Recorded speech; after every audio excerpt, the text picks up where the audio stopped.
शुक्लांबरधरं विष्णुं शशिवर्णं चतुर्भुजं प्रसन्नवदनं ध्यायेत् सर्वविघ्नोपशान्तये। ॐ सहना भवतु सहनौ भुनक्तु सह वीर्यं करवावहै तेजस्विनावधीतमस्तु मा विद्विषावहै। ॐ शान्तिः शान्तिः शान्तिः। अगजानन पद्मार्कं गजाननमहर्निशम् अनेकदन्तं भक्तानाम् एकदन्तमुपास्महे। श्रीमहागणपतये नमः। गुरवे सर्वलोकानां विषजे भवरोगिणां निधये सर्वविद्यानां श्रीदक्षिणामूर्तये नमः। अस्मद्गुरुचरणारविन्दाभ्यां नमः। वसुदेवसुतं देवं कंसचाणूरमर्दनं देवकी परमानन्दं कृष्णं वन्दे जगद्गुरुं। ज्ञानानन्दमयं देवं निर्मलस्फटिकाकृतिम् आधारं सर्वविद्यानां श्रीहयग्रीवमुपास्महे। श्रीहयग्रीवमूर्तये नमः। सरस्वती नमस्तुभ्यं वरदे कामरूपिणि विद्यारम्भं करिष्यामि सिद्धिर्भवतु मे सदा। श्रीमहासरस्वत्यै नमः। उमाकोमलहस्ताब्ज सम्भावितललाटकं हिरण्यकुण्डलं वन्दे कुमारं पुष्करस्वजं। வெற்றிவேல் முருகனுக்கு ஹரஹரோஹரா. லோகவீரியம் மகாபூஜ்யம் சர்வரக்ஷாகரம் விபும் பார்வதி ஹிருதயானந்தம் சாஸ்தாரம் பிரணமாம்யகம். சுவாமியே சரணமையப்பா. वागर्ताविव सम्पृक्तौ वागर्त प्रतिपत्तये जगदः पितरौ वन्दे पार्वती परमेश्वरौ। श्री पार्वती परमेश्वराभ्यां नमः। कोमलं पूजयन् वेणुं श्यामलोऽयं कुमारकः वेदवेद्यं परं ब्रह्म तस्मै श्रीगुरवे नमः। अस्मद्गुरुचरणारविन्दाभ्यां नमः। श्रीकृष्ण गोविन्द हरे मुरारे श्रीनाथ नारायण वासुदेव। श्रीकृष्ण गोविन्द हरे मुरारे श्रीनाथ नारायण वासुदेव। श्रीकृष्ण गोविन्द हरे मुरारे श्रीनाथ नारायण वासुदेव। पीताम्बरं करविराजितचक्रशङ्खकौमोदकी सरसिजं करुणासमुद्रं राधासहायम् अतिसुन्दरमन्दहासं वातालयेशम् अनिशं हृदि भावयामि। कृष्णो रक्षतु मां चराचर गुरुः कृष्णं नमस्ये सदा। कृष्णेनैव सुरक्षितोऽहमसकृत् कृष्णाय दत्तं मनः। कृष्णादेव समुद्भवो मम विभो कृष्णस्य दासोऽस्म्यहम्। कृष्णे भक्तिरचञ्चलास्तु भगवन् हे कृष्ण तुभ्यं नमः। श्रीगुरुवायूरप्पा शरणं नम्राणां सन्निधत्ते सततमपि पुरस्तैरणभ्यर्थितानपि अर्थान् कामानजस्रं वितरति परमानन्दसान्द्रां गतिं च। इत्थं निःशेषलभ्यो निरवधिकफलः पारिजातो हरे त्वं क्षुद्रं तं शक्रवाटी ध्रुममभिलषति व्यर्थमर्त्यव्रजोऽयं। श्रीगुरुवायूरप्पा शरणं श्रीभट्टपादम् अनिशं हृदि भावयामि।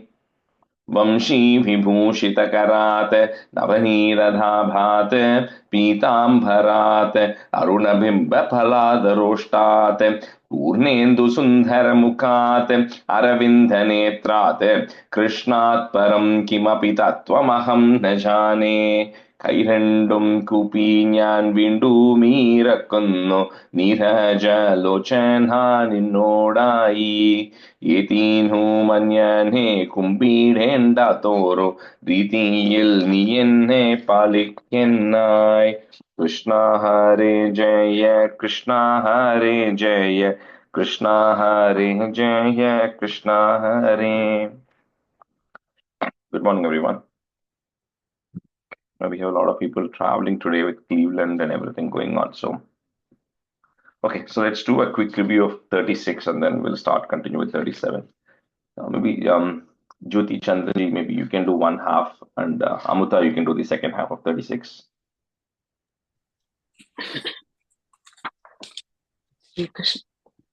Sri Krishnaya Parabrahmane Namaha. Dasakam 36 Parishurama Charita Varnanam. अत्रे पुत्रतया पुरा त्वमनसूयायां हि दत्ताभितो जातः शिष्यनिबन्धतन्द्रिदमनाः स्वस्थश्चरन् कान्तया दृष्टो भक्ततमेन हेहयमहीपालेन तस्मै वरान् अष्टैश्वर्यमुखान् प्रदाय ददिधस्वेनैव चान्देवथम् सत्यं कर्तुमथार्जुनस्य च वरं तच्छक्तिमात्रानदं ब्रह्मद्वेषि तदाखिलं नृपकुलं हन्तुं च भूमेर्भरं संजातो जमदग्निदो भृगुकुले त्वं रेणुकायां हरे रामो नाम तदात्मजेष्वरजः पित्रोरथः सम्मदम् लब्धाम्नाय गणश्चतुर्दशवया गन्धर्वराजे मनाक् आसक्तां किल मातरं प्रदिपितुः क्रोधाकुलस्याज्ञया तादाज्ञादिगसोदरैः सममिमां छित्त्वाधशान्तात् पितुः तेषां जीवनयोगमापिथवरं माता च ते द्वादरान् The last word, Mata Achate Dadwara. माता च ते दाद्वरान्. Correct, right? Yeah. Yep. Okay, thank you. पित्रा मातृमुदे स्तवा हृदवियद्धेनोर्निजादाश्रमात् प्रस्थायाध भृगोर्गिरा हिमगिरौ आराध्य गौरीपदीं लब्ध्वा तत्परशुं तदुक्तदनुजच्छेदी महास्त्रादिकं प्राप्तो मित्रमथाकृतप्रणमुनिं प्राप्यागमस्वाश्रमम् आखेटोपगतोऽर्जुनः सुरगवी सम्प्राप्तसम्पद्गणैः त्वत्पित्रा परिपूजितः पुरगतो दुर्मन्त्रिवाजा पुनः गां क्रेतुं सजीवं न्ययुङ्क्त कुथिया तेनाभिरुन्धन्मुनिः प्राणच्छेपसरोष गोहदचमू चक्रेण वल्सो हृदः. You can do the first two lines and stuff. So, okay. First two lines, okay. Yeah, because it's 11 stanzas, so we can find that each. Okay. Shukro जीविततादवाक्यचलितक्रोधोध सख्या समं बिभ्रध्यातमहोदरोपनिहितं चाबङ्कुठारं शरान् आरूढः सखवागयन्त्रकरतं माहिष्मतीमाविशन् वाग्भिर्वत्समदा सुशिक्षितिपदौ सम्प्रास्तुता शङ्करम् पुत्राणाम् अयुतेन सप्तदशभिश्च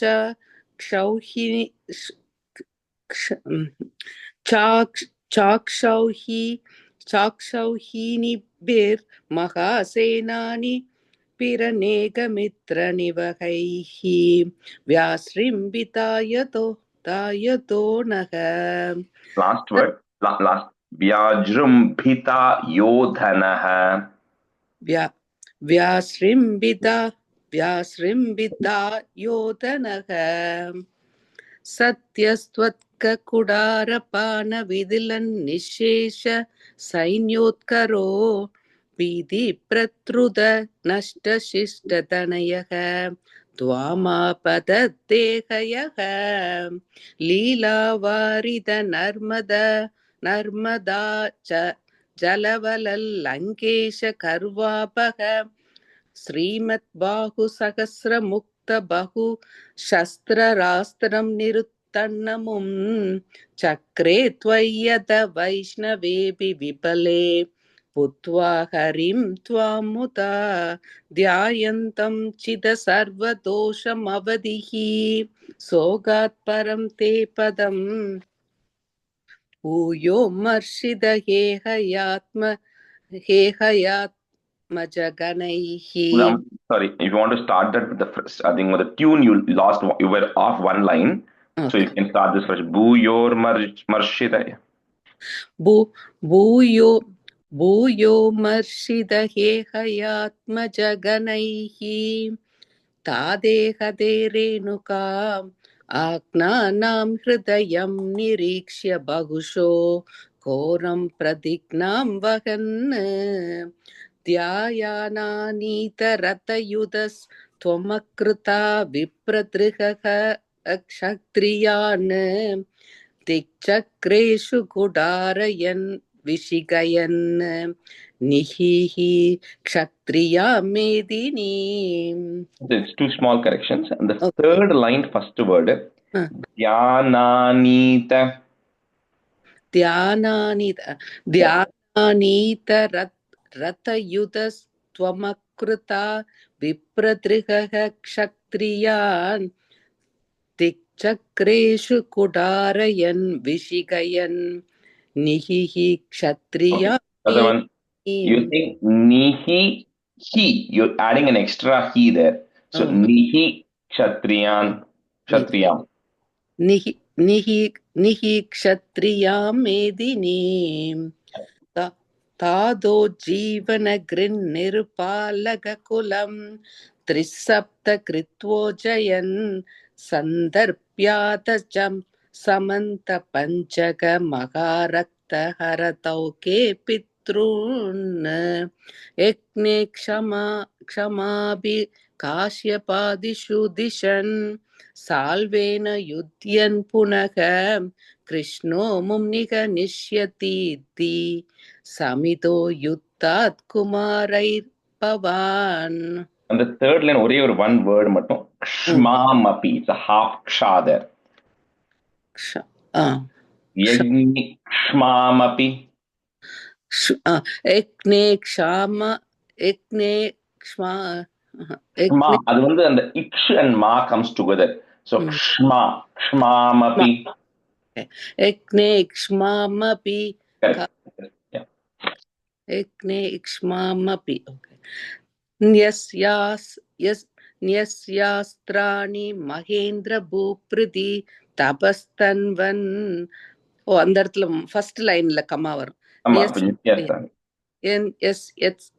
யஸ்யாஸ்திராணி Mahendra பூப்ருதி தபஸ்தன்வன் புனர்மஜ்ஜிதாம் கோகர்ணவதி சாகரேன தரணீம் திருஷ்ட்வார்த்தி दस्तापसैः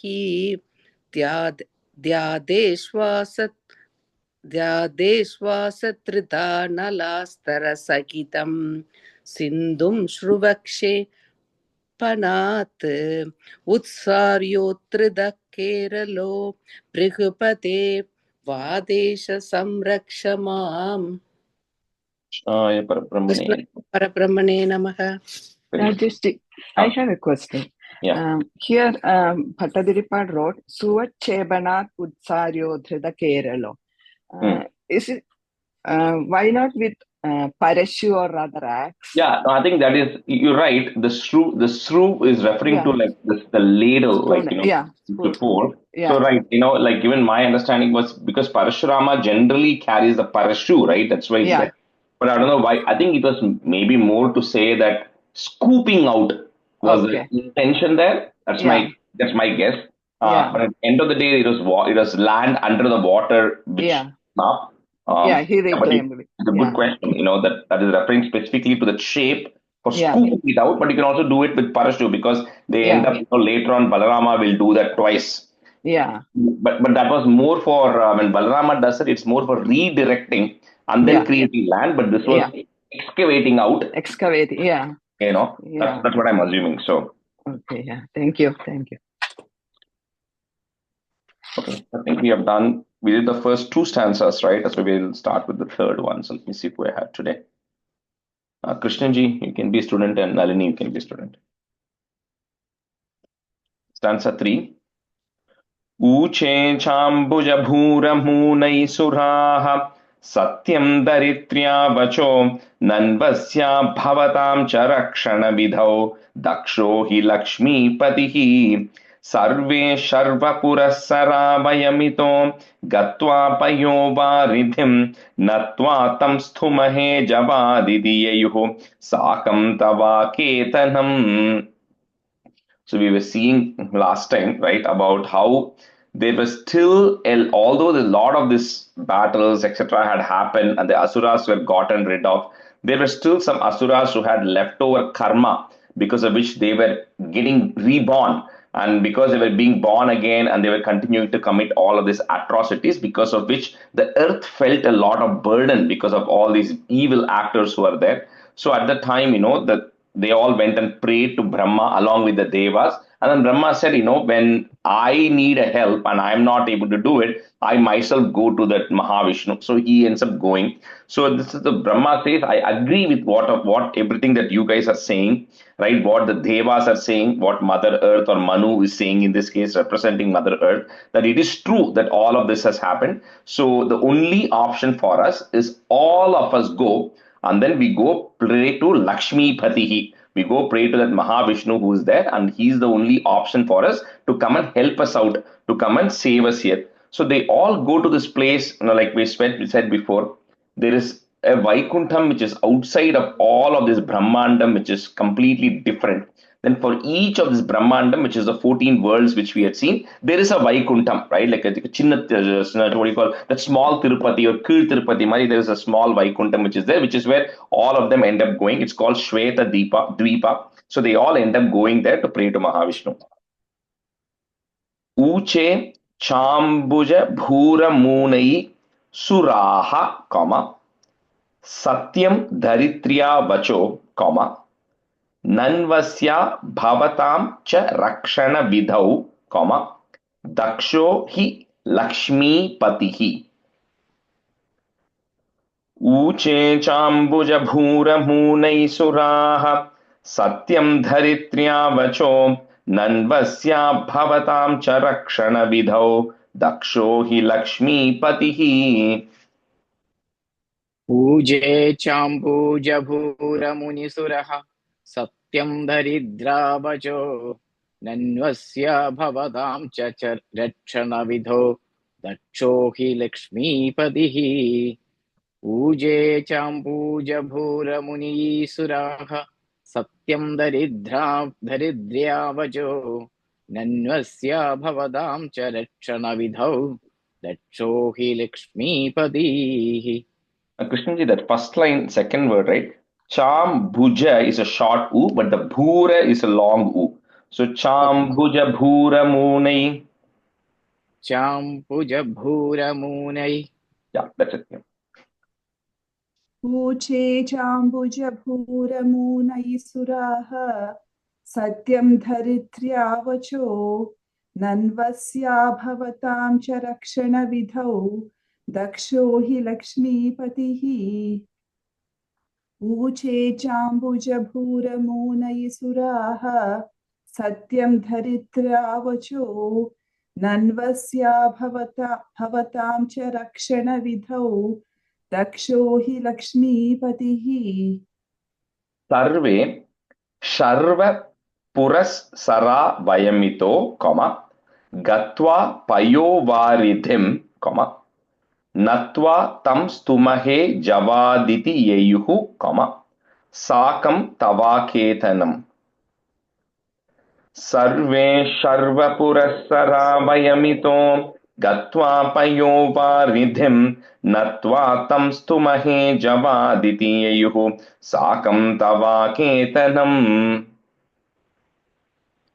Sarve Sharvapurassa Vayamito Gatva Payo Varidhim Natvam Tam Stumahe Javaditi Ayuhu Sagam Tavaketanam.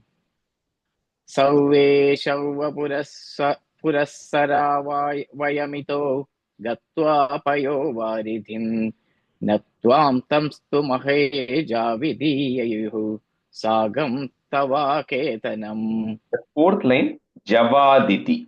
That word. Javaditi. Yeah.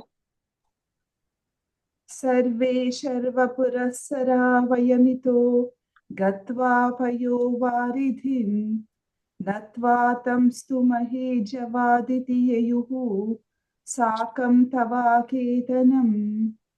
Sarve Sharva Purassara Vayamito Gatva Payo Varidhim नत्वा तं स्तुमहे जवादिति ययुः साकं तवाकेतनम्. Stanzas 4. ते मुग्धानिलशालिदुग्धजलधे स्थिरं गता सङ्गता यावत् त्वत्पदचिन्तनैकमनसः तावत् सपातोऽझभूः त्वद्वाचं हृदये निशम्य सकलान् आनन्दयन्नूचिवान् आख्यातः परमात्मना स्वयमहं वाक्यं तदा कर्ण्यताम्. So they all go there to the Shweta Dvipa, and then they all meditate on the Mahavishnu, because you cannot see that Mahavishnu, right? He has to decide to figure out how he wants to project himself, either in your mind or in person or through words or whatever. So they all, Brahma, along with all the Sarva, along with all the other gods, they are going there and meditating. And in Bhagavatam it says, Purusham Purusha Suktena Upastite. So the Purusha, who is the Mahavishnu, he was worshipped by chanting the Purusha Suktam. So the Purusha Suktam is the description of the Lord as all the 14 words embedded into that Lord, and how that from that Lord the various things came about as part of the sacrifice, which we saw in Dasakam 6. That's why that's such an important Dashakam, because Brahma and the Lords also chant that, saying that you are the one who has all the 14 words residing inside of you. So, and then they go pray to the Lord to say, please come and help us out. We are having this problem. So at that time, to Brahma, just like how he received the instructions long time back in the beginning of his day, every day, and also the beginning of the first day, he hears in his mind the words that are spoken. Similarly, he hears in his minds the words that are being spoken to him. And then he comes and says, Tvad vacham hridaye nishami. So he heard in his heart, right? He heard the words of the Bhagavan. And then he tells the gods, I have heard, I have gotten the message back, right? As to what Mahavishnu is going to do. And this makes everybody happy. Sakalan Ananda, because they're all happy that finally they've gotten a response back. And then he's going to say, in the next stanza, he's going to say what Bhagavan said. But in this case, he said, I've gotten a response back for our problems, and I have a solution to that. Te mugdhanila shali dugdha jaladhes tiram gataha. Put a is, gatas, sangata. So that whole line together, and then put a plus. Yavat twat pada chintanaika manasaha. So that is, we are going to remove, put a visarga comma, manasaha. Tavat sa patoja bhuhu. Patojam is referring to lotus. So patoja bhu is the one who has come from the lotus, which is Brahma. Te mugdhanilashali dugdha jaladhe stiram gata sangata yavat tvatpada chintanaika manasaha tavat sapathoja bhuhu. Te mugdhanilashali dugdha jaladhe stiram gata sankata yavat tvatpada chintanaika manasaha तावस्पाधोज भूः ते मुग्धानिलशाली दुग्धजलधे स्थिरं गदा सङ्कता यावत् त्वत्पदचिन्तनैकमनसः तावत्स्वधोज भूः पाधोज भूः ते मुग्धानिलशालिदुग्धजलधे स्थिरं गता सङ्गता यावत् त्वत्पदचिन्तनैकमनसः तावत् स पाधोजभूः. ते मुग्धानिलशालिदुग्धजलधे स्थिरं कथा सङ्गता यावत् त्वत्पदचिन्तनैकमनसः तावत् स पाधोजभूः. Tvat vacham hridaye nishamya, comma, sakalan, you can break it that na, it will be easier. Sakalan ananda yennuchivan. Put a in at the end of that line. Ananda yennuchivan, comma. Next line, the nakyata becomes akyata. So akyataha, put a F to join. Akyataf Paramatmana swayamaham, vakyam tada karnyatam. Twadvacham hridaye nishamya sakalan anandayennuchivan akhyatah paramatmana swayamaham vakyam tada karnyatam. त्वद्वाचं हृदये निशम्य सकलान् आनन्दयन्नोचिवान् आख्यातः परमात्मना स्वयमहं वाक्यं ददा कर्ण्यताम्. In the third line, after nishamya, there is a comma, okay, in the third line. Okay. त्वद्वाचं हृदये निशम्य सकलान् आनन्दयन्नूजिवान् आख्यातः परमात्मना स्वयमहं वाक्यं ददा कर्ण्यताम्. त्वद्वाचं हृदये निशम्य सकलानानन्दयन्नूचिवान् आख्यातः परमात्मना स्वयमहं वाक्यं तदा कण्यताम्. त्वद्वाचं हृदये निशम्य सकलानानन्दयन्नूचिवान् आख्यातः परमात्मना स्वयमहं वाक्यं तदा कण्यताम्. जाह्ने दीनदशामहं दिविशदां भूमेश्च भीमैर्नृपैः तत्क्षेपाय भवामि यादवकुले सोऽहं समग्रात्मना देवा वृष्णिकुले भवन्तु कलया देवाङ्गनाश्चावनौ मत्सेवार्तमिति त्वदीयवचनं पातो जभूरुचिवान्. So now Brahma is saying what he heard. So he says, look, we are going there to go and pray to this Bhagavan, saying these are the problems. But of course, he knows everything that is there. There's nothing that he already doesn't know. So he already knows about the state of what everywhere what is happening. And in this case, and we'll see in Krishna Avataram that it's not just restricted to India, right? Because in a lot of cases, we're going to see kings who are going to be coming from Greece. We're going to see Kalia, the snake, coming from other parts of the world. So it's kind of the general burden that is there everywhere. So he says, Jane Deen, I know the state right now that is there. That's what Bhagavan is saying. I know the state of earth right now, what is there. And so Brahma is saying he has finally communicated to me what his plan is, which is, that I'm trying to look for a specific word here. So he says samagratmana. So he says, I myself am going to come as a full incarnation. So like we discussed so many times about a lot of these other avatarams being, partial incarnations or Leela avatarams, right? Like Kurma avataram, he came as a tortoise for a specific function, Matsya avataram for a specific function, right? But there are only two avatarams, which are Purna avatarams, which are Rama avataram and Krishna avataram, where the Bhagavan was there for this entire life term, if you can say that. But even within that, the Krishna avataram is the one where he's going to come with his full potency. And what I mean by the full potency is, there's nothing that Bhagavan cannot do, right? That's what we spent the first 10 Dashakams covering. He is the creator of the entire universe, which means he has anything possible he can do.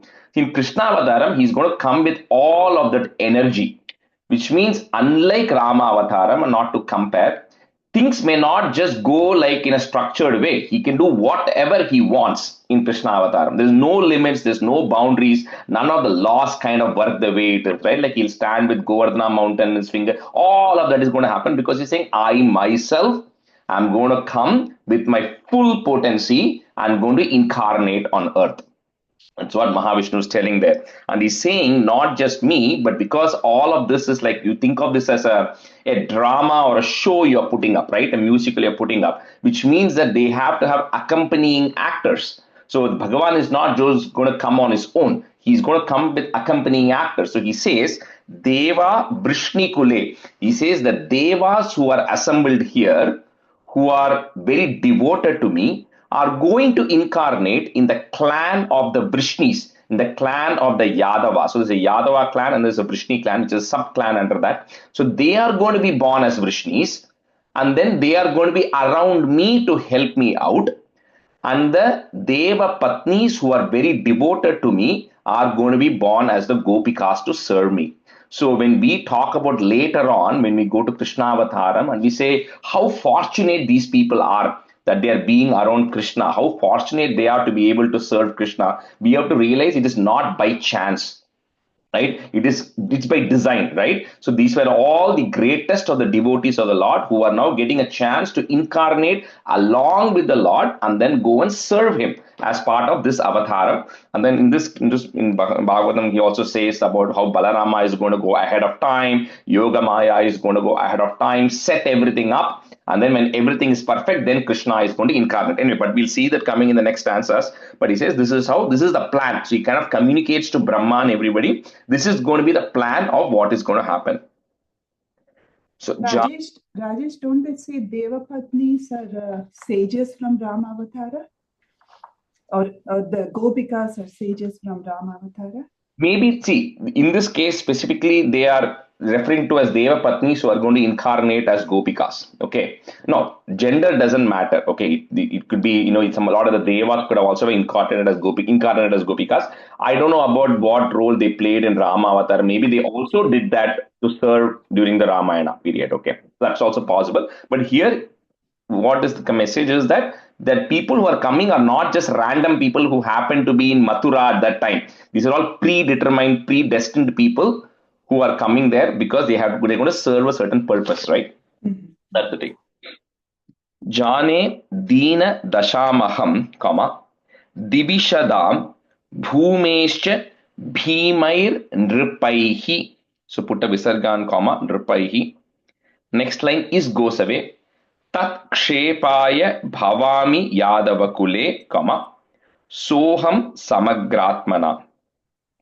I'm sorry, Nalini, there's a little bit more to that, but I won't say that now because later on there's a conversation that's going to happen between Krishna and Gopikas where Krishna will tell them what they know and what they don't know in terms of knowledge. So we'll cover at that point. But essentially, you have to think of these people as realized beings to some extent, right? They are not ordinary people or ordinary devas or rishis. They're really realized beings who are missing one particular thing in their journey, which they are going to get here in Krishna Avataram. Janhe dina dashamaham divishadham bhumescha bhimairnupaihi tatshepaya bhavami yadavakule soham samagratmana. Jane dina dashamaham divishadam bhumescha bhimairnupaihi tatshepaya bhavami yadavakule.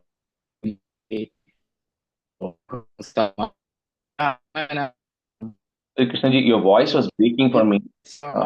Divishadam bhumescha tatshepaya bhavami yadavakule soham samagratmana. Jane dina dashamaham divishadam bhumisha bhimainrupaihi takshepaya bhavami yadavakule soham samagratmana. Jane dina dashamaham divishadam bhumisha bhimainrupaihi takshepaya bhavami yadavakule soham samagratmana. Deva Vrishnikule Bhavantu Kalaya, Devanganash Chavanau, Mat Sevartamiti Tvadiya Vachanam, Patojabhu Ruchivan. Patojabhu, again referring to Brahma, Patojabhu Ruchivan. Deva Vrishnikule Bhavantu Kalaya Devanganaschavanav Matsevarthamiti Tvadiya Vachanam Patho Ruchivan. Deva Vrishnikule Bhavantu Kalaya Devanganaschavanav Matsevarthamiti Tvadiya Vachanam Patho Ruchivan. Deva Vrishnikule Bhavantu Kalaya देवाङ्कनाश्चावनौ मत्सेवाधर्थमिति द्वितीयवचनं पाथोजभूरुचिवान् देवा वृष्णिकुले भवन्तु कलया देवाङ्गनाश्चावनौ मत्सेवाद्धमिति त्वदीयवचनं पाथोजभूरुचिवान् पातोजभूरुचिवान् भूरुचिवान् देवा वृष्णिकुले भवन्तु कलया देवाङ्गनाश्चावनौ मत्सेवाद्धमिति त्वदीयवचनं पाथोजभूरुचिवान्. Stanza 6. Shrutva karnarasayanam tava vachaha sarveshu nirvapita swanteshvisha gateshu tabaka kripa piyusha triptatmasu vikyate madhurapure kila bhavat sanidhya punyottare dhanyam devakanandanam udavahat rajasha shuratmajah. So whatever Brahma like communicated to the Devas, or Bhagavan saying, don't worry, I myself am going to come with full incarnation. It was like Karna Rasayanam. Rasayanam is like nectar. So like it was like a nectar to their ears because they felt very happy and satisfied that finally the main person is going to come, the hero is going to come and take care of all of this, right? So they all were very relieved and they all leave. So now we're going to come over from the Shweta Deepa to we're going to come descend down to earth. So in the city of Madhura, and the word is now if you say it, if you Google it will say Mathura, Mathura, but the real word is Madhura, which is referring to the sweet honey flowing there, which is Madhura, just like Madurai, right, in Tamil Nadu. So in that region of Madhura, Vrindavan, which was already a Punya Kshetram, because if Bhagavan is going to be incarnating in a particular place, that place has to already be a Punya Kshetram, which it already was, which became even more sanctified, right, with Krishna eventually taking birth there. So in that junction of Madhura, Vrindavan, which is called as a Vrajabhumi, so there the Yadavas, like we said, the Deva Vrishnikule and then Tatchepaya Bhavami Yadava Kule, kind of they used those two words in the previous stanzas. So you kind of have to think of the Yadus as like a dynasty, which is at a little bit at a top level. When it keeps coming down, it branches off into two.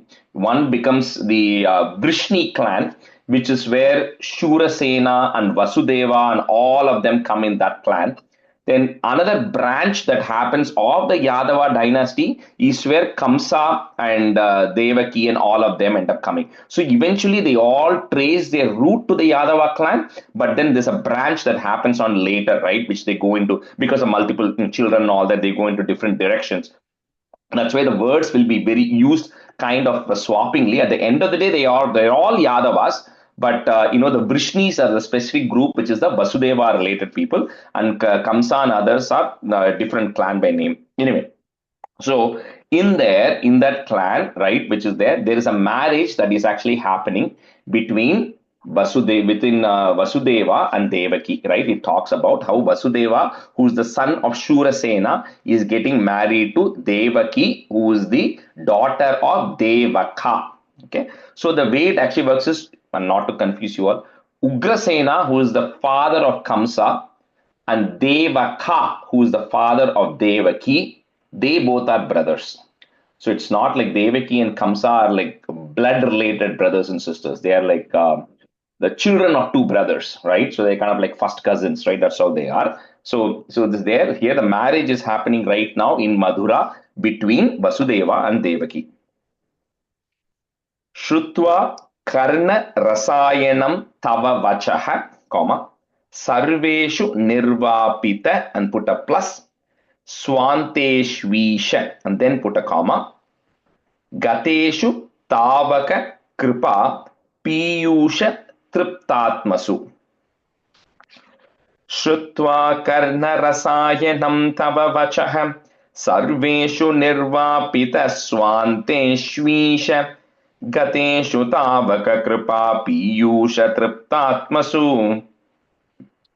श्रुत्वा कर्णरसायनं तव वचः सर्वेषु निर्वापितः स्वान्त्वेष्वीश गतेषु तावक कृपा पीयूषतृप्तात्मसु श्रुत्वा कर्णरसायनं तव वचः सर्वेषु निर्वापितः स्वान्त्वेष्वीश्व गतेषु तावक कृपा पीयूषतृप्तात्मसु श्रुत्वा कर्णरसायनं तव वचः सर्वेषु निर्वापितस्वान्तेष्वीश गतेषु तावक कृपा पीयूषतृप्तात्मसु श्रुत्वा कर्मरसायनं तव वचः सर्वेषु निर्वापितस्वान्तेष्वीश गतेषु तावक कृपा पीयूषतृप्तात्मसु विख्याते मधुरापुरे किल भवत् सान्निध्य पुण्योत्तरे धन्यां देवक नंदनाम, you can break it that mu im and u, नंदनाम उदवहत राजा स शूरात्मजः। विख्याते मधुरापुरे किल भवत् सान्निध्य पुण्योत्तरे धन्यां देवकनंदनाम उदवहत राजा स शूरात्मजः। विख्याते मधुरापुरे किल वल्सान्निध्य पुण्योत्तरे धन्यां देवगनन्दनाम् उदवहत् राजस्य शूरात्मजः। Krishnaji, third line, kila bhavat. किल भवत्. Yeah. Okay, let me fix that. विख्याते मधुरापुरे किल भवत् सान्निध्य पुण्योत्तरे धन्यां देवगनन्दनाम् उद्वह राजशूरात्मजः। विख्याते मधुरापुरे किल भवत् सान्निध्य पुण्योत्तरे धन्यां देवकनन्दनामुदवहद् राजा स शूरात्मजः। विख्याते मधुरापुरे किल भवत् सान्निध्य पुण्योत्तरे धन्यां देवकनन्दनाम् उदवहद् राजा स शूरात्मजः। The seventh. उद्वाहा वसितौ तदीय सहजः कंसोत सम्मानयन् येतौ सूततया गतः पतिरते व्योमोत्तया त्वद्गिरा अस्यास्त्वामतिदुष्टमष्टमसुतो हन्तेति हन्ते ऋतः सन्त्रासात् स तु हन्तुमन्तिकगतां तन्वीं कृपाणीमधात्. So that after the marriage of Vasudeva and Devaki, after the marriage gets completed, Kamsa, who's like Devaki's brother, he's a very powerful, prince at the time. He's not a king yet. And, he decides to say, what, I am going to be the one who is going to take Devaki and Vasudeva and take them to the palace, right? I'm going to be the charioteer. So he wants to take charge of it. He wants to help Devaki out because he loves Devaki. And then he then becomes a chariot driver. And then there are a lot of all these people walking on the streets and Kamsa is driving the chariot. So at that time, he hears a voice, the Ashariri Vak. Ashariri means the one that does not have a body, no shariram, right? Which means you don't know who is speaking, but you can hear the voice. So he hears a voice saying, Twam Ati Dushtam. His voice says, oh, Kamsa, you are such a, it doesn't even use the word Kamsa. It just says, you are such a cruel person. And everybody knew who it was referring to, and Kamsa himself knew who it was referring to. He knew it was referring to him. He says, you are such a cruel person, but you are also a foolish person, it says. You are a foolish person because you are literally driving in the chariot the people whose eighth child, Ashtama Suto, whose eighth child is going to be your killer. So he says, not only are you wicked, you are also very foolish, Kamsa, right? Now, there's a question as to why do you even have to inform Kamsa that the eighth child is going to be thing, right? I will tell you that answer through a combination of Dasakam 38 and Dasakam 76. Both of these will answer why Kamsa had to be told about this thing, right? I can't disclose the secret on that right now. So, but the conversation will happen as to why that is happening. Krishna will tell. So anyway, so Kamsa is said that he hears, he's been told that you are foolish, wicked. This eighth child is going to do it. So at that time, so there's a reason they don't want Kamsa to be nice to Devaki and all of that stuff. So Kamsa was so nice, carrying this chariot and driving this thing. Suddenly, when you come to know that your own life is being threatened, instantly his attitude changes. And what he does is he immediately holds Devaki's hair and then he takes the sword in his hand and he's ready to get rid of Devaki instantly at that point because he knows he's going to die at the hands of the eighth child of Devaki. Udvaha vasitau tadiya sahajaha, kamsota sammanayan. Put the in at the end of that line, sammanayan, comma. Next line, if you have in and a ne and a, it just becomes a. Etau sutataya gataha, put a f, gataf, patirate, comma. Vyomothaya twadgira. Udvaha vasitau tadhiya sahajaha kamsota sammanayan etau sutataya gataf patirate vyomothaya twadgira. Udvaha vasidau tadiya sahajaha kamsoda sammana etau sutataya gataf patirate vyomodhaya twadgira. Krishnanji, the first line ends sammanayan in. It ends with the in. Sammanayan. Yeah.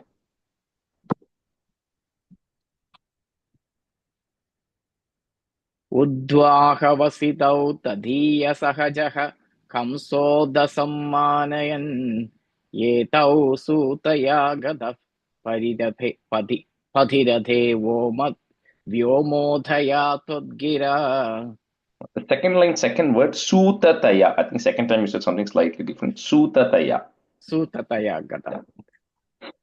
Udvaha vasitau tadiya sahajaha kamsota sammanayan etau sutataya gataf padhiradhe vyomothaya twadgira. Udvaha vasitau tadiya sahajaha kamsota sammanayan etau sutataya gataf padhiradhe vyomothaya twadgira. Asyas tvam ati dushtam ashtama. You can break a dusma. Tvam ati dushtam ashtama suto, comma. Hanteti hanteritaha, comma. Santrasat satu hantum antikagatam. You can break it that ma. Tanveen kripani madhat. So last line there's no pause. Asyastvam ati dushtamashtama hanteti hanteritah santrasat satu hantum antikagatam tanvim kripani madhat. Asyastvamam adidushtamastamasudo hanteridaha santrasat saduhantumatigadam tvannim kripani madhat. A third line, Krishnanji, after that Ashtama Suto, there is a comma, okay. Ashtamasu. Asyastvamam adidushtamastamasuto hanteritaha santrasat saduhantumati Antikagatam. hantum antikagatam. Okay. Yeah. Hantum antikagatam tanvim kripani madhat. Asyastvamati dushtamastamasuto hantiti hanteritaha santrasat satu hantumantikagatam tanvim kripani madhat. अस्यास्त्वामति दुष्टमष्टमसुतो हन्तेति हन्तेरितः सन्त्रासात् स तु हन्तुमन्तिकगतां तन्वीं कृपाणीमधात्. Right. गृह्णानश्चिकुरेषु तां खलमतिः सौरेश्चिरं सान्त्वनैः नो मुञ्चन् पुनरात्मजार्पणगिरा प्रीतोत यातो गृहान् आद्यं त्वत्सहजं तथार्पितमपि स्नेहेन नाहन्नसौ दुष्टानामपि देवपुष्टकरुणा दृष्टा हि धीरे कदा. So Kamsa, who was so affectionate and wanting to drive the chariot, suddenly has now turned on, right? For him now, Devaki and Vasudeva are the number one enemy.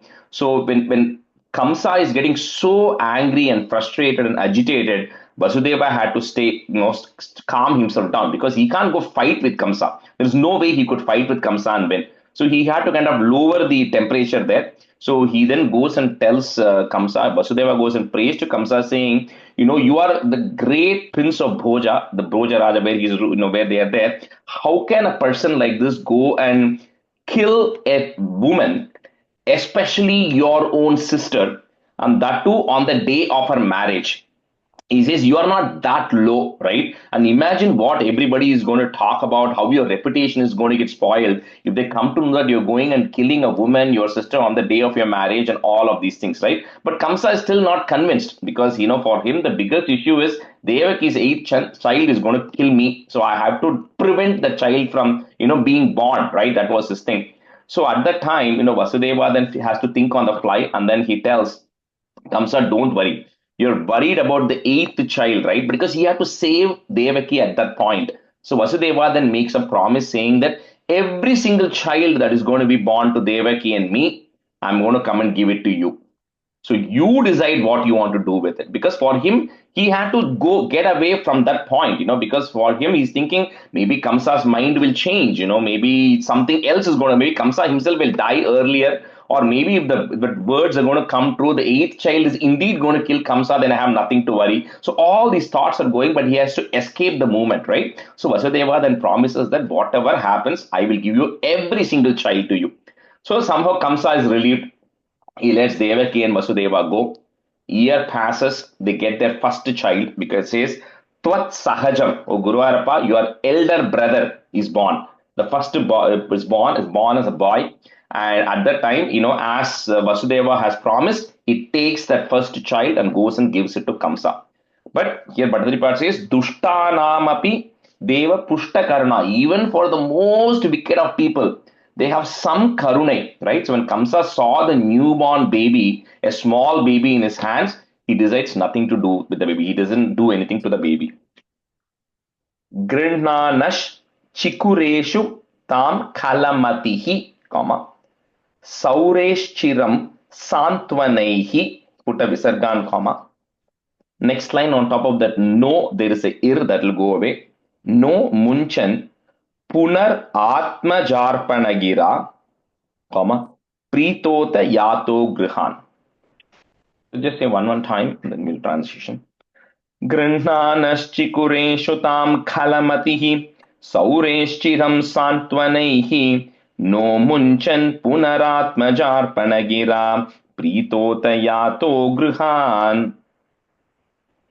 गृह्णानाश्चिकुरेषु तां खलमति गौरेश्चिरं स्वान्तनैः नो मुञ्चैन् पुनरात्मजान् गणपि पणगिरा पीधोत यथो गृहान्. Krishna, the first line, kalamatihi, there is a visarga there. And then the next word is shaureshchiram. खलमतिः शौरेश्चिरम्.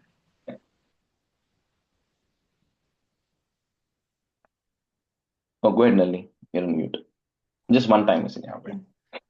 Grunnanaschikureshu tam khalamatihi shaureshchiram satvanaihi no munchan punaratmajarpanagira pritodhayato gruhan. All right, we'll just switch. Minu, you can be student, and Harini, you can be student. Adyam tvat sahajam tatharpitamapi, comma, snehena nahannasau, comma, dushtanamapi deva pushta karuna, comma, drishta hi dhirekada. आद्यं त्वत्सहजं तथार्पितमपि स्नेहेन नाहन्नसौ दुष्टानामपि देवपुष्टकरुणा दृष्टा हि धीरे कदा. आद्यं त्वत्सहजं तथार्पितमपि स्नेहेन नाहन्नसौ दुष्टानामपि देवपुष्टकरुणा दृष्टा हि धीरे गता. Twice or just one? Twice.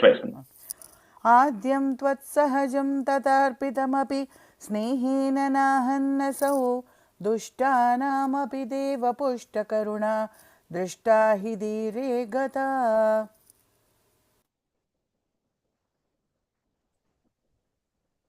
आद्यं त्वत्सहजं तथार्पितमपि स्नेहेन नाहन्नसौ दुष्टानामपि देवपुष्टकरुणा दृष्टा हि धीरे कदा. आद्यं त्वत्सहजं तदार्पितमपि स्नेहेन नाहन्नसौ दुष्टानामपि देवपुष्टकरुणा दृष्टा हि धीरे कदा. That's a nine. तावत्त्वन्मनसैव नारदमुनिः प्रोचे स भोजेश्वरं यूयं नन्वसुरासुराश्च यदवो जानासि किं न प्रभो मायावी स हरिर्भवद्मदकृते भावीसुरप्रार्थनात् इत्याकर्णयदूनधूदुनदसौ शौरेश्च सूनूनहन्. So, Kamsa feels very sad for looking at the first baby, right? His sister's baby. So he felt like, that I cannot do any harm to this child. So he lets the child go to Vasudeva. And Vasudeva said, okay, this is exactly what I knew. Once the child is born, then relationships will get mended and all that. Kamsa will not feel like doing anything, which is exactly what happened. So Vasudeva goes. So at that time, we'll see in all of these things, in multiple, including in Dhruva Charitram, in all of these things, whenever the people, according to the free will, are going in a particular direction, but if that's not what destiny is intended to be, then Narada has to come and to push them in that way, what his intentions are supposed to be, what is destined to happen. So Narada comes there to Kamsa and says, Kamsa, I know you're wicked, but I didn't know you are a fool as well here. He says, don't you remember what was told? You were told that, the eighth child is going to get rid of you. How can you let this child go now? But Kamsa is like, okay, but it's the eighth child, right? This is not like, this is the first child. Why should I be worried? So he says, you don't realize this, that Hari is a Mayavi, okay? You don't know what he's thinking. He's destined to kill you. Right? And there are so many ways, and Narada gives examples of so many ways the Asuras have gotten tricked, like the Mohini Avataram and all of these things where they've gotten tricked. So you don't know what this Hari has in plan. He's told eighth child, but he could be the first child too. And then, then you're going to get stuck, right? So Narada comes and says, you should not let this happen. You don't know what's going to happen. So till you are comfortable, you should not let any of these children live. So he decides it. So of course, Kamsa then decides to go back. And then he goes and then he gets rid of the next 6 children who are actually born to Vasudeva and Devaki. And once Kamsa comes to know this, after Narada says, he goes and imprisons Devaki and Vasudeva. Previously, they were not jailed. But now Kamsa is beginning to worry. The moment I kill the first child, these people are not even going to let me know when the next child happens, right? Because then they know what's going to happen. So he just imprisons both of them. And then he, gets rid of the next 6 children who are actually born to Vasudeva and Devaki. Rajeshji, one. So Kamsa, now he goes back and kills the first child, or like he okay. Yeah, he kills the first child and then he says, okay, because now that he kills the first child, he's worried that Vasudeva is not going to bring the next child, right? So he then puts both of them in jail. And then 6 children are then born in sequence, all boys. And all the 6 children Kamsa gets rid of. Tavat twan manasaiva narada munihi, proche sa bhojeshwaram, yuyam nanvasuraha, put is nanvasuras, surascha yadavo, janasi kim na prabho. तावत्त्वन्मनसैव नारदमुनिः प्रोचे स भोजेश्वरम् यूयं नन्वसुरासुराश्च यदवो जानासि किं न प्रभो। तावत्त्वन्मनसैव नारदमुनिः प्रोचे स भोजेश्वरं यूयं नन्वसुरासुराश्च यदवो जानासि किं न प्रभो।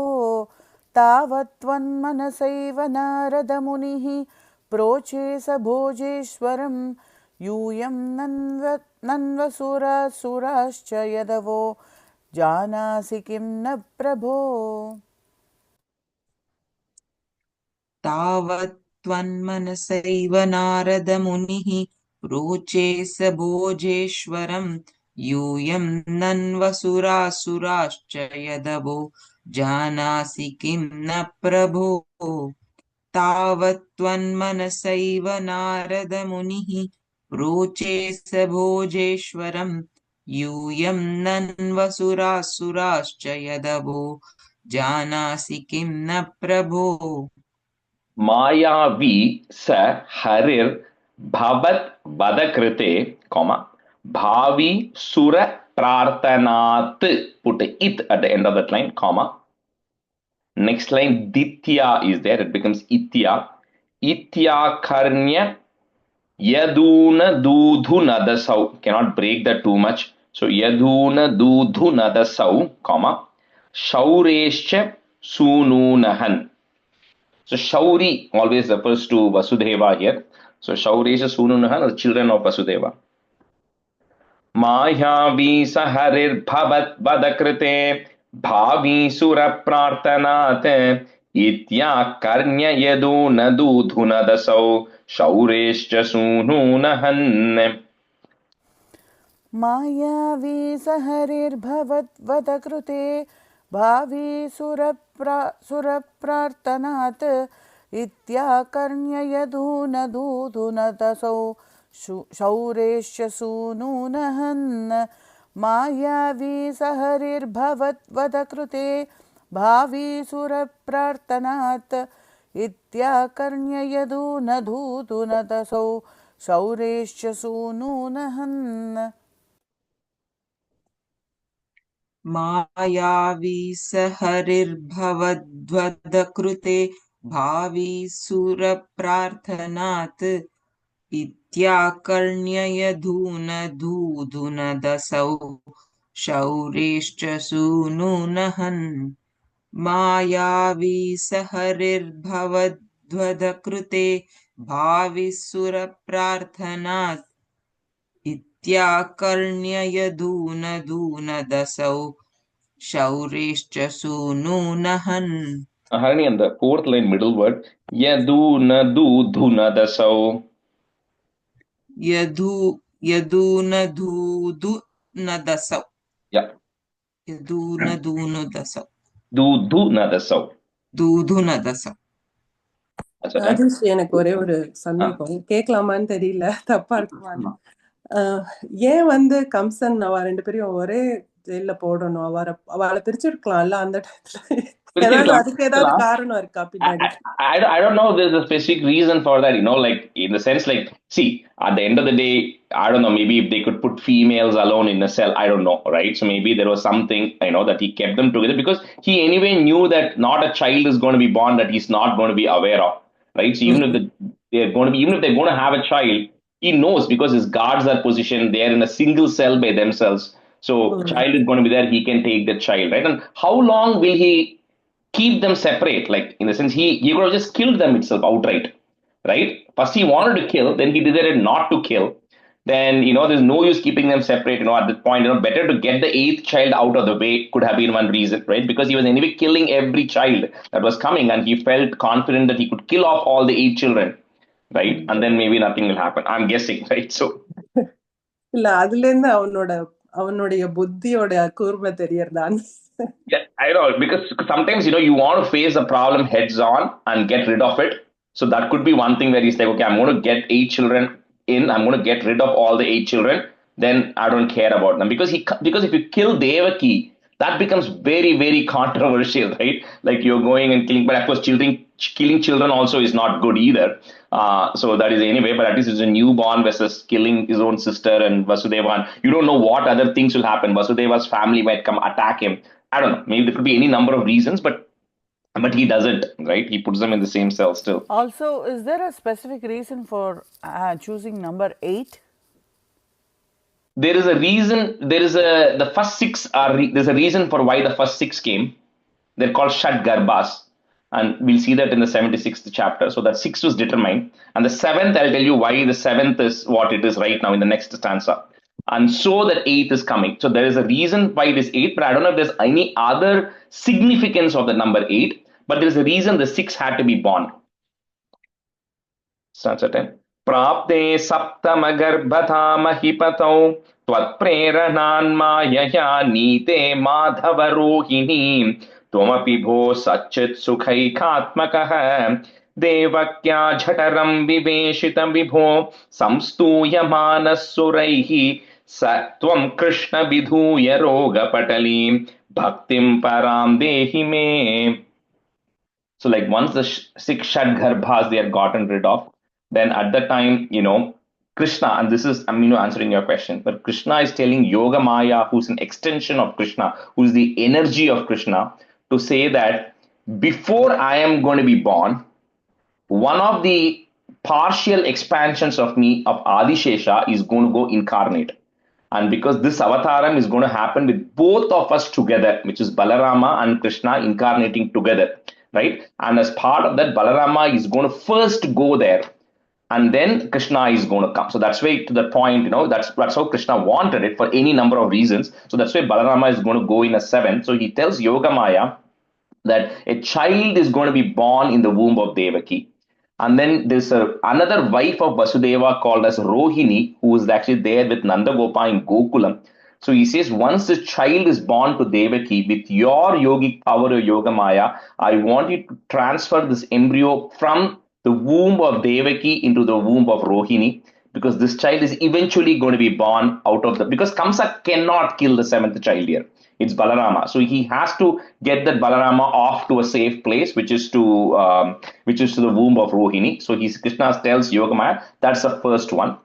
Then he tells Yogamaya, I want you to incarnate as well into the womb of Yashoda in Gokulam when I am going to be born. At the same time, you are also going to be born. So we'll see that in the next Dashakam, but he gives his instructions. This is the plan that is being discussed between Krishna and Yogamaya. And once that is done, then what happens is the 7th child of Devaki and Vasudeva is born, which is Balarama.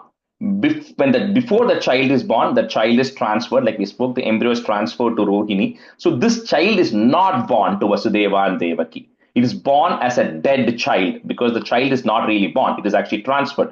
So Vasudeva and Devaki go and tell Kamsa the 7th was more like a aborted pregnancy, right? The pregnancy did not happen. It became a still child. The baby was born dead or nothing happened. So it just got aborted in the stomach, right? So then Kamsa says, okay, that is number 7.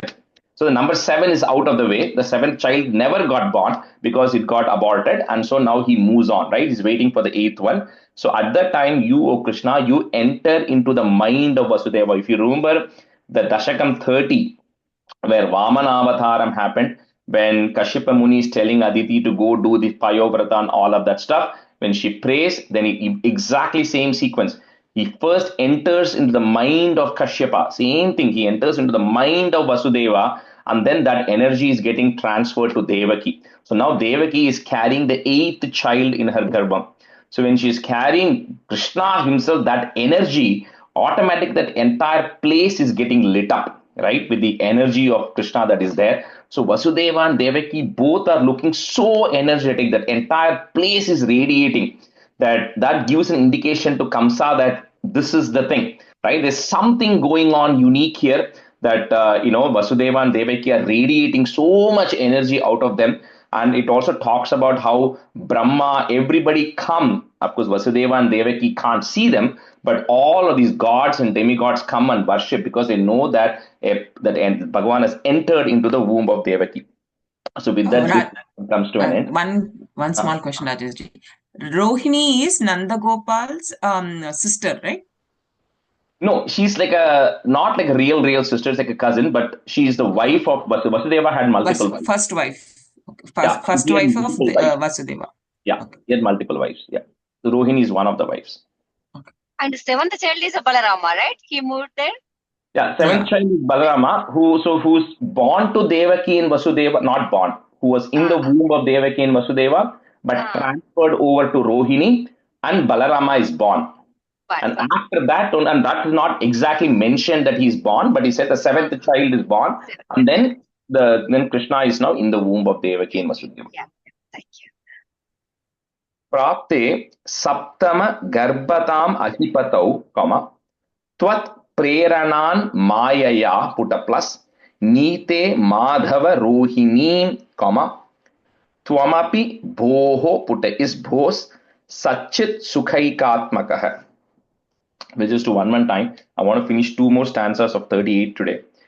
Prapte saptama garbhata mahipatau tvat preranan mayaya nite madhava rohini twamapi bhos sachit sukhaikatmakah. प्राप्ते सप्तमगर्भता महिपतौ त्वत्प्रेरणान् मायया नीते माधवरोहिणीं त्वमपि पोश्च सच्चित्सुकैकात्मकः प्राप्ते सप्तमगर्भता महिपतौ त्वत्प्रेरणान्मायया नीते माधव रोहिणीं त्वमपि भोः सच्चित् सुखैकात्मकः. Devakya jataram viveshita vibho, samstuyamanaha, put is samstuyamanas suraihi, sa tvam Krishna vidhuya roga patalim, bhaktim param dehi me. Krishna Guru, eradicate the rogams, diseases I have, as well as give me the greatest of bhakti, greatest of devotion towards you. Devakya jataram viveshita vibho samstuyamanas suraihi sa tvam Krishna vidhuya roga patalim bhaktim param dehi me. देवक्या जठरं विवेशितविभो संस्तूयमानः सुरैः स त्वं कृष्णविदूय रोगपटलीं भक्तिं परां देहि मे. देवक्या जठरं विवेशितविभो संस्तूयमानः सुरैः स त्वं कृष्णविधूय रोगपटलीं भक्तिं परां देहि मे. Shri Krishnaya Parabrahmane Namaha. We'll go to Dasakam 38, which is the birth of Shri Krishna. Ananda Rupa Bhagavannaite Vatare Prapte Pradipta Bhavadanga Niriyamanaihi Kantivrajairiva Ghanagana Mandalaidyam Avrunvati Viruruche Kila Varsha Vela. So the time now the Devaki is pregnant, right, in the jail, and the time has finally now come for Krishna to be born. So at that time when it comes, that particular night, it was raining excessively. So Bhattaripat says, that's an indication of, the coolness that's going to come later of Krishna, of you going to be coming. So the rain, and he says, the rain clouds which are there, which is actually outside, the dark gray rain clouds, is an indication of the color that you are going to be born in. Like we always say, it's a dark gray rain-bearing clouds color, and that lightning that is showing up there is the brilliance of the lightning, is the brilliance of how you are going to be born with that much tejas, right? So it's all of this is an indication that you are about to be born, and everybody is getting ready right now. Ananda Rupa Bhagavanai Tevatare, Prapte Pradipta Bhavadanga Niriya Manaihi Kanti Brajairiva Ghanagana Mandalair Dhyam, put im, next line Mavrunvati become Avrunvati. Avrunvati Viruruche Kila Varshavela. आनन्दरूप भगवन्नैतेवतारे प्राप्ते प्रदीप्त भवदङ्गनिरीयमानैः कान्तिव्रजैरिव घनाघनमण्डलैर्द्याम् आवृण्वती विरुरुचे किल वर्षवेला आनन्दरूप भगवन्नयि देवतारे प्राप्ते प्रदीप्त भवदङ्गनिरीयमाणैः कान्तिव्रजैरिव घनाघनमण्डलैर्द्याम् आवृण्वती विरुरुचे किल वर्षवेला आनन्दरूप भगवन्नयि देवतारे प्राप्ते प्रदीप्त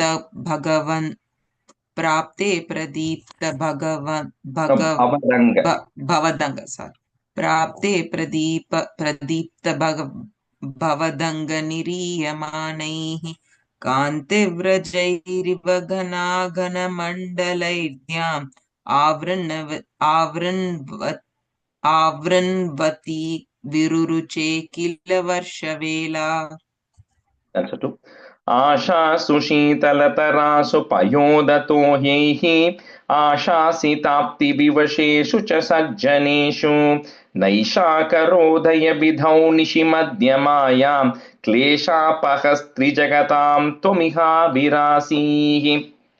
So at the time, when it was the peak of the peak of the night, which is right at the middle of the night, when the moon is at its highest point, right at the night. So at that time, the entire world was like beginning to get charged with positive energy when, the star of Rohini was predominant at that time. And it talks about how, like sometimes when a lot of negative things happen, you start feeling those negative things happening, omens which indicate those things. But here, the greatest birth is going to happen. So, of course, every place is kind of surcharged with positivity, right? So, all the rishis and the sages, everybody who's there, they're beginning to feel that something positive is going to be happening. They're all getting very positive about everything. So, at that time, in the middle of the night in the jail, oh Krishna, Tvam avirasihi. You can't use the word born because Bhagavan is not born. So you appeared from the womb of Devaki at that time in the jail at the middle of the night. To klesha pahastri jagatam. So to get rid of the sorrows of all of the three worlds and to bless everybody, Krishna, you incarnated at that point. So ashasu shitala tarasu payoda toyehi. Put a visarga and comma. So that's why the rain reference came in the previous one, because the rain is supposed to cool down the heat which is actually there. So once that heat was lowered with the rain that is there and everything was in a cool atmosphere, so at that time you're born. Payoda toyehi, comma. Next line, the ra becomes a. Ashasi tapti vivasheshu cha sajjaneshu naisha karodaya vidhau nishi madhyamayam, comma, kleshapahas trijagatam tvamiha virasihi. आशासु शीतलतरासु पयोदतो ह्यैः आशासिताप्तिविवशेषु च सज्जनेषु नैषाकरोदयविधौ निशिमध्यमायां क्लेशापहस्त्रिजगतां त्वमिहाभिरासीः. आशासु शीतलतरासु पयोदतो यैः आशासिताब्धिविवशेषु सज्जनेषु नैषाकरोदयविधौ निशिमध्यमायां क्लेशापहस्त्रिजगतां त्वमिहाभिरासीः. आशास्तु शीतलतरासु पयोदतो यैः आशासिताप्तिविवशेषु च सज्जनेषु नैषाकरोदयविधौ निशिमध्यमायां क्लेशापहस्त्रिजगतां त्वमिहाभिरासीः. So so typically we chant Narayana 16 times, that's the way they normally do is Narayana, Narayana, Narayana, Narayana. Narayana, Narayana, Narayana, Narayana, Narayana, Narayana, Narayana, Narayana, Narayana, Narayana, Narayana, Narayana. Narayana, Narayana, Narayana, Narayana, Narayana, Narayana, Narayana, Narayana, Narayana, Narayana, Narayana, Narayana, Narayana, Narayana, Narayana, Narayana. Narayana, Narayana, Narayana, Narayana, Narayana, Narayana, Narayana, Narayana, Narayana, Narayana, Narayana, Narayana, Narayana, Narayana, Narayana, Narayana. I sent two stanzas, right? Hope you guys have written it down. So those are the two stanzas from Srimad Bhagavatam where Krishna Avataram is happening. So we'll see if we can finish that off today. I'll say the meaning in the next class. We won't have time for that. So tam adbhutam balakam ambu jekshanam chaturbhujam shanka gadayudhayudham Srivatsa Lakshmam Gala Shobhi Kaustubham Pitambaram Sandra Payoda Saubhagam Tamadbhutam Balakamambujekshanam Chaturbhujam Shankagadha Yudhayudham Srivatsa Lakshmam Galashobhi Kaustubham Pitambaram Sandrapayoda Saubhagam. Tamadbhutam balakam ambujekshanam chaturbhujam shankagadat yudayudam Srivatsalakshmam galashobhikaustubham Pitambaram sandrapayoda saubhagam.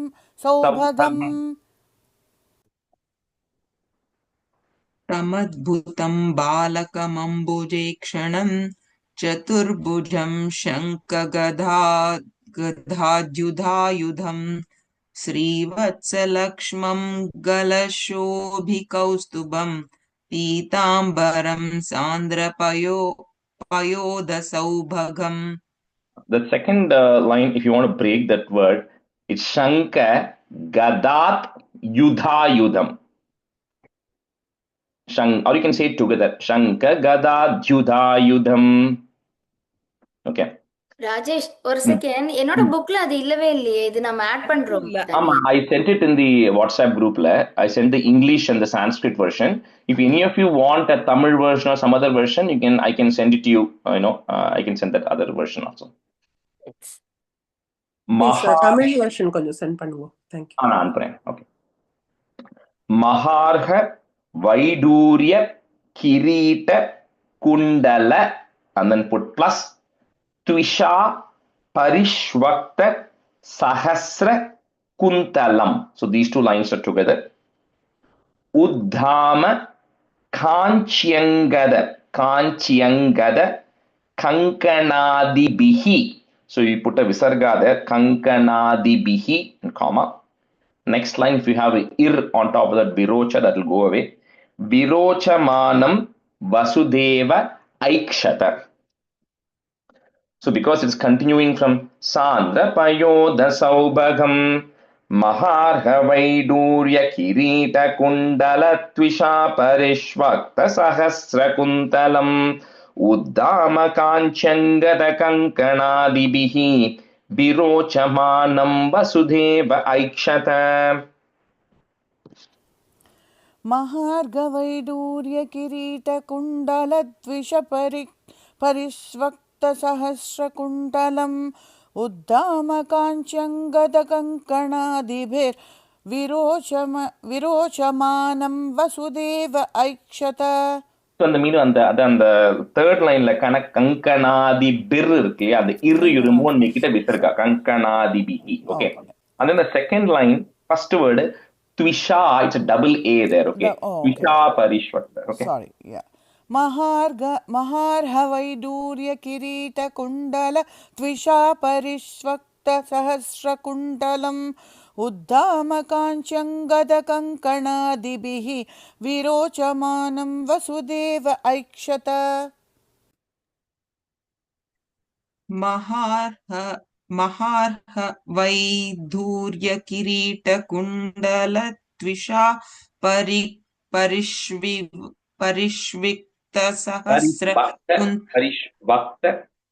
परिष्वक्तसहस्रकुन्तलम्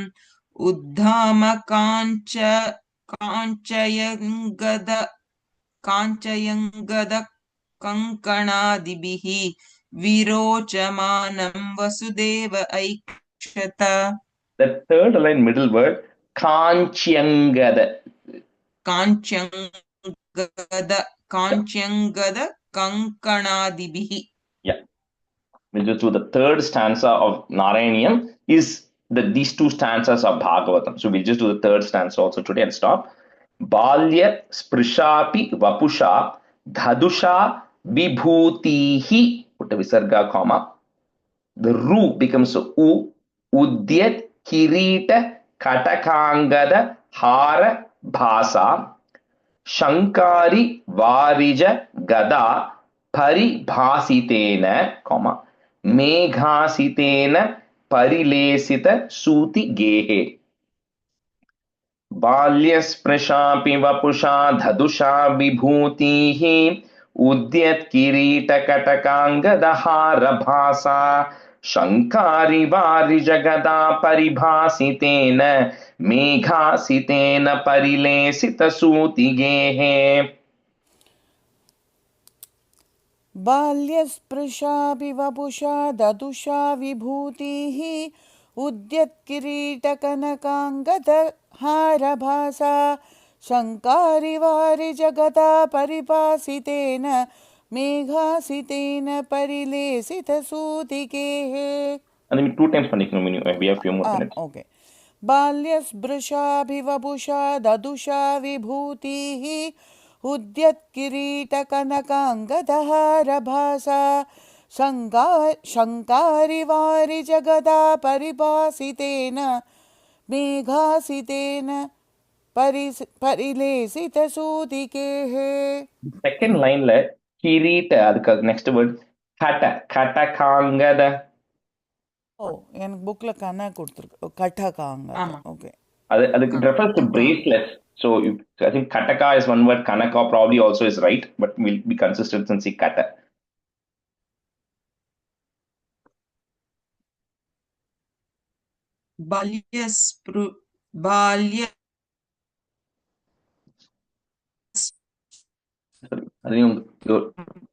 Sprishapi vapusha. Are you able to hear me? Yeah, I think it's breaking. Maybe you turn your video off, right? And try. Okay. बाल्यस्पृशापि वपुषा ददुषा विभूतिः उद्यत्किरीटकटकाङ्गदहारभासा शङ्कारिवारिजगदा परिभासितेन मेघासितेन परिलेसितसूतिगेः. First line vibhutihi, long e, okay, at the end. Vibhutihi na irukku. Okay. Long e, vibhutihi. Okay.